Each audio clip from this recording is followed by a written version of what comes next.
নির্বাচন আগে ডেফিনেটলি এবার হয়তো আমরা 9 দিনের জন্য আইন শৃঙ্খলা বাহিনী মাঠে নামবে। ইলেকশনের আগে হয়তো 5 দিন, ইলেকশনের দিন একটা 6 দিন, আর পরে ইলেকশনের পরে 3 দিন।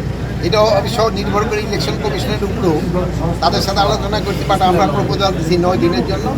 তো ওই ইলেকশনের আগে যে 5 দিন, সেই দিনটা একটা বড় ধরনের কার্যক্রম চলবে। যেহেতু এই সময় ধরেন আমাদের এখনো সেনাবাহিনী আছে মাঠে 30,000 প্লাস, হয়তো আস্তে আস্তে হয়তো আমরা তাদের উঠাবো এক সময়।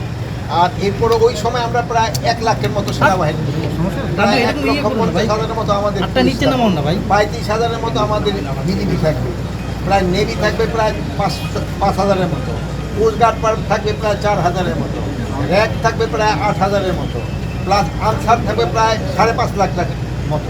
এখানে আনসার কিন্তু ইলেকশনে একটা সবচেয়ে বড় ভূমিকা পালন করে। এবার আমরা আনসারের জন্য একটা করে হাতিয়ারও হিসেবে বেশি দেওয়া হচ্ছে ইলেকশন, প্লাস আমরা এবার বডি ক্যাম্প কিনে দিচ্ছি 200। এই জন্য ইলেকশন খুব শান্তিপূর্ণভাবে হবে, এবং কোথাও কোনো রকমের কোনো অসুবিধা হবে না। আমি তো আগেই বলছি আমরা লটারির মাধ্যমে মাঠ প্রশাসনটাকে আবার ঢেলে সাজাবো, কিন্তু এইটা হলো ইলেকশনের শিডিউল আগে। আর এই যে নর্মাল যে একটা প্রসিডিউর যেটা চলতো, সেটা তো সবসময় চলবে। যেমন স্বরাষ্ট্র মন্ত্রণালয় থেকে পোস্টিং অর্ডার বের হয়, অন্যান্য মন্ত্রণালয়গুলির থেকে, এটা হলো একটা প্রক্রিয়া, সবসময় চলমান প্রক্রিয়া। আপনাদের কোর্টের থেকে জানিয়ে দিয়েছে, এটার জন্য আইন শৃঙ্খলা বাহিনী তাদের যা যার প্রস্তুতি নেওয়া নিয়েছে, এবং এটার ক্ষেত্রে কোনো ধরনের কোনো রকম কারো কোনো আশঙ্কা নেই। এটা খুব ভালোভাবে হয়ে যাবে, এবং আমাদের যার যার দায়িত্ব আমরা সবাই ভালোভাবে করতে পারবো, এবং কোনো ধরনের কোনো বিশৃঙ্খলা বা কোনো কিছু হবে না, এখানে কোনো ধরনের চ্যালেঞ্জ।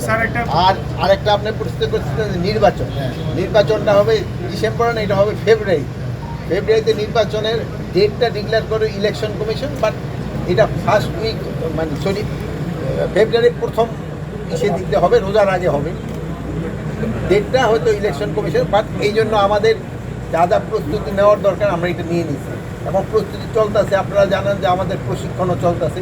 এতে আমাদের প্রশাসন, পুলিশ, তারপরে আপনার ইলেকশন কমিশন সবাই এটা নিয়ে প্রস্তুত। আরেকটা জিনিস আপনারা জানেন, নির্বাচনটা নির্ভর করে কিন্তু শান্তি শৃঙ্খলা সব কিছু নির্ভর করে হলো মেইন স্টেক হোল্ডার হলো জনগণ। জনগণ যে সময় তার নির্বাচনমুখী হয়ে যায়, সে সময় তাদেরকেও কোনো কিছু বাধা দিয়ে রাখতে পারবে। আর নির্বাচনে আরেকটা বড় ফ্যাক্টর হয়ে গেছে হলো রাজনৈতিক দলগুলো, যারা নির্বাচনে যাবে, তারা যেসব নির্বাচনমুখী হয়ে যাবে সেই সময় কোনো সমস্যা নেই। আমার মনে হয় তারা অলরেডি নির্বাচনমুখী হয়ে গেছে, যেহেতু সবাই তাদের মোটামুটি তাদের প্রার্থীটা কিন্তু ডিক্লেয়ার করে ফেলছে অনেকেই। তো যেহেতু ডিক্লেয়ার করে ফেলছে, তারাও কিন্তু অলরেডি ইলেকশনের মুডে চলে আসছে। এই জন্য কোনো ধরনের কোনো সমস্যা হবে না, নির্বাচন খুব শান্তিপূর্ণভাবে হয়ে যাবে। আমরা সবাই সহযোগিতা করব, এবং নির্বাচন শান্তি, এইটা আপনাদের সহযোগিতা সবচেয়ে বেশি দরকার।